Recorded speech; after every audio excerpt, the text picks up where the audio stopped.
aquí yo voy a diferir tantito de Julio. Para mí, Robespierre como tal, no creo que por nacimiento nada por el estilo sea un depredador. De hecho, es que Robespierre hablando de él creo que es uno de mis personajes favoritos de la historia, el segundo más importante que siento que es para mí. Porque, bueno, su historia inicia directamente desde que él vino directamente del populacho, la pobreza. Él, de hecho, se ganó una beca para seguir con sus estudios y, de hecho, no estaba en contra al inicio de los reyes. De hecho, estaba en contra recientemente de la muerte, por así decirlo. ¿Cómo es que este personaje, que desde un inicio se parecía demasiado entrecomillado noble, terminó siendo el monstruo que lo recordamos? O sea, porque sus ideales era conocido como Robespierre el Incorrompible. Tenía ideales muy claros sobre sí mismo. Entonces, la realidad es que todo el camino de Robespierre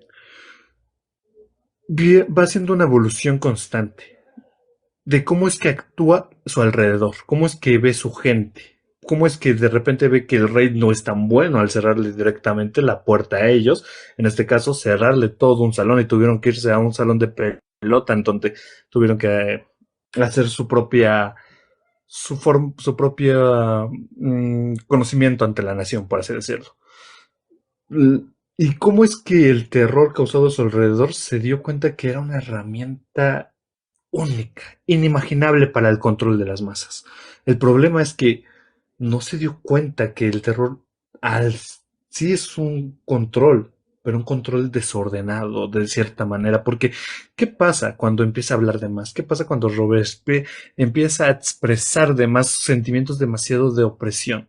Amigos muy queridos como Dalton, que de hecho era un amigo de Robespierre, lo engañatinó por estar en su contra. Él, Danton fue uno de los hombres que se le conoce en la historia como un hombre corpulento, de voz grave y de pensamiento crítico muy fuerte. Él ni siquiera tuvo la... Todos sabían que si Dalton llegaba directamente a un tribunal o algo así, iba a convencerlos porque tenía una práctica de voz del señor. Robespierre lo veía un peligro. Y eso que era su amigo. Antes de cualquier cosa, Shin. Y se dice que durante el camino que tuvo Dalton, le gritó a todas voces, después de mí, sigues tú. Y es que Robespierre empezó como una persona que yo siento que de cierta manera era noble, que tenía ideales, entre comillados, muy justos. Para él era incorruptible todo eso. Pero al pasar el fenómeno social, se fue dando libertades y su, entre comillas, incorruptibilidad se fue modificando. En que, bueno, se fue radicalizando. Tal vez no todas las personas necesitaban vivir. Tal vez un rey jamás sería inocente. Por eso se me hace demasiado increíble, la verdad, Robespierre. Creo que podríamos hacer un ley completo y es un fenómeno psicológico, porque incluso se sigue reconociendo a Robespierre como un fenómeno psicológico de los más importantes y grandiosos de la historia. Yo, la verdad, si sigo aquí me voy a desplomar, así que le voy a dar paso a Harris, pero en sí es muy, Yo muy opino interesante esta todo persona. igualito que Carlos. Yo opino todo lo mismo que Carlos y yo agregaría lo que dice Carlos a que me trae a mí como, me recuerda a estos personajes de Dostoyevsky, que son complejos y nada, son personas súper tranquilas, humildes, pero ¿qué le tocas, no? ¿Qué teclas emocionales le tocas a esa persona o mentales que lo destapas de esa manera? O sea, lo, lo radicalizas de esa manera. También yo creo que se estaba tratando de defender o quería esa ilusión que él tenía de este mundo en el que los pobres y la gente, que no iba a pasar, pues, porque todo alrededor, todo Inglaterra, o sea, estaba lleno de monarquías, era prácticamente imposible. Entonces yo creo que cuando él no aceptó eso, ahí cayó en esta locura que dice acá de el culto al ser supremo, que ya ahí yo digo, este ya está quemando el coco, ¿no? Entonces ya ahí ya se loqueó, pues, ¿no? Ahí Pero justamente no quería interrumpir para ver cómo estaba, Pero creo que Conan literalmente estaba pensando que todos nosotros estamos siendo capitalistas. Y creo que no es el punto por allá, sino que en un suponer de que todos somos empresarios capitalistas ya formados, un suponer muy grande, porque ninguno de aquí creo que sea empresario capitalista ya formado. No es la competencia dramática entre nosotros llega a ser una tendencia mm, cruel. O sea, llega a ser una tendencia que daña directamente. Y tú ves más en monstruo en esta competencia que llega a ser muy, ¿cómo se llama? Muy agresiva, por así decirlo. ¿Cómo es que... Yo la verdad es que ahí te quería comentar algo que yo creo que a veces el capitalismo se va más hacia otro lado, pero sí tienes razón. La competencia extrema entre nosotros llega a ser demasiado fatigante no solamente para el empresario, sino que también para todo nuestro ecosistema, nuestras personas y nuestra mano de obra. Y el Creo que sistema por ahí iba, propiamente. no sé si yo estoy mal. ¿Cómo? Lux. Yo lo que te entendiera, ¿cómo ¿Cómo, decirlo? cómo, cómo? Espera, Claro, Carlos. claro, ¿Qué claro, dijiste claro. al último? Perdón. Ah, creo que por ahí iba, no sé si estoy mal. Estabas en todo lo correcto. Eso fue O mi sea, estamos visión hablando de de... individualismo competitivo La y Exacto, desleal. competencia. Sí, La competencia es, exacto. bueno, ya. Es que justamente por eso me quedé pensando en si yo soy el medio güey que no te está entendiendo o él entendió otra cosa muy diferente, pero creo que sí estabas más hablando de eso. Ya me callo. Qué horrible carnicería. Lo sé, Mura, pero los cañones están hechos para la guerra. ¿Guerra? ¿En las calles de París contra el pueblo francés? Realistas conchavados con los enemigos. Hay 40 barcos ingleses en Brest. 40.000 austriacos esperan en Estrasburgo que la República sea derrocada para invadir Francia. Soy un general de la República. Y no lo permitiré. ¡Ay, Luke Skywalker! Eso dice, la historia se repite en el futuro también.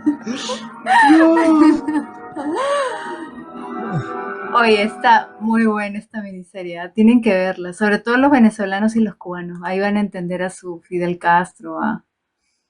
Sí, en verdad, muy buena, muy buena. Y Ok, ok. o sea, básicamente lo que explica, ¿no? Esta escena es de que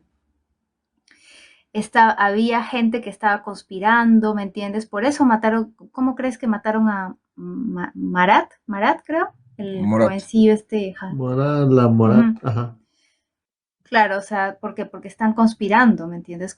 No solamente contra ellos, sino contra toda la revolución francesa. Quieren que regrese ¿me entiendes? O sea, a ver, Sí, sí, ya no sí. van a ser capitalistas, ya no van a ser capitalistas, a ver.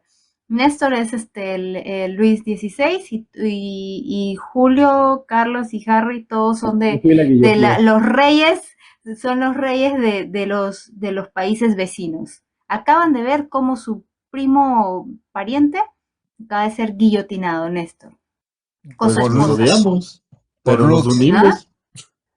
¿Ah? Nos guillotina Lux. No, van y toman Francia para que no les pases a ustedes, ¿me entienden? Esa es la No, verdad. lo que pasa es ¿Sí que o no? nosotros nos unimos en contra de Francia, porque tenemos miedo Por que nos llegue a pasar eso, lo y mismo. eso fue lo que pasó, eso es lo que está explicando esta miniserie, que Sabían todo que, el tiempo Europa estuvo conspirando contra Francia porque querían tomarla para que no le pase eso a los reyecillos de otras partes de Europa, ¿me entienden? Sí, sabían que el sí, Marqués sí. de Sade estaba en la Un Bastilla cuando momento, estaba la entonces, Revolución ¿hablas de Francesa. los problemas que tuvo en España y Austria y los vecinos? Ujú. No, esto fue en la Revolución, esto creo que fue en 1700 y algo, o algo así. O sea, Ok. él llegó a París él había estado, Napoleón había estado defendiendo, o sea, es justo aquí, mira, donde nos quedamos. O sea, Sí. justo acaba esto y viene esto. O Ok, sea, él llega ok. a París y le dicen, y se da cuenta que hay un caos total, ¿me entiendes? O sea, llegan los realistas y les conspiran contra la gente del pueblo incluso, y ellos ceden, ¿me entienden? Algunos los engañan, a otros realmente los están comprando, ¿me entiendes? Sí, Porque porque obviamente, pues la gente no él tenía estaba, comida. Él estaba en otro frente y él estaba viendo, deslumbró lo que adentro de Francia no veían, la conspiración de la monarquía de Europa. Exactamente. En ese momento no estaba en Egipto, Harry. En ese momento él no había ido a Egipto todavía. O sea, lo que Néstor está diciendo es tan lúcido. O sea, él había estado a las afueras de Francia y se daba cuenta realmente qué estaba pasando. Los ingleses estaban tratando de entrar. Los austríacos, creo, prusianos, no sé qué, estaban tratando de entrar. Entonces, él se estaba dando cuenta que se quieren tirar abajo la república. ¿Me entiendes? Y que había un grupo de personas que se dejaban llevar por ellos. Entonces, ocurrió esa matanza, ¿me entiendes? O sea, no se justifica en realidad. Es triste que ocurra algo así y él dice, ¿no? Él dice, o sea, yo tengo que tomar decisiones acá, ¿me entiendes? Yo tengo que tomar decisiones. ¿Cuál es mi objetivo? Que la república se mantenga. Y en pocas palabras, en resumen, la Revolución Francesa nunca se consolidó. Jamás. En 1795 fue eso. Claro. Sí, por ahí, creo que por ahí. Contra O sea, los enemigos, los contrarrevolucionarios, ¿no? Exacto. ¿No? Entonces, que era gente, como ves ahí, era gente de pueblo. Era gente de pueblo, pero sí. Al Marqués de Sade. Bastilla. Marqués de Sade lo sacaron de la Bastilla antes de la toma. Y Robespierre mandó que lo decapitaran, pero cayó primero Robespierre.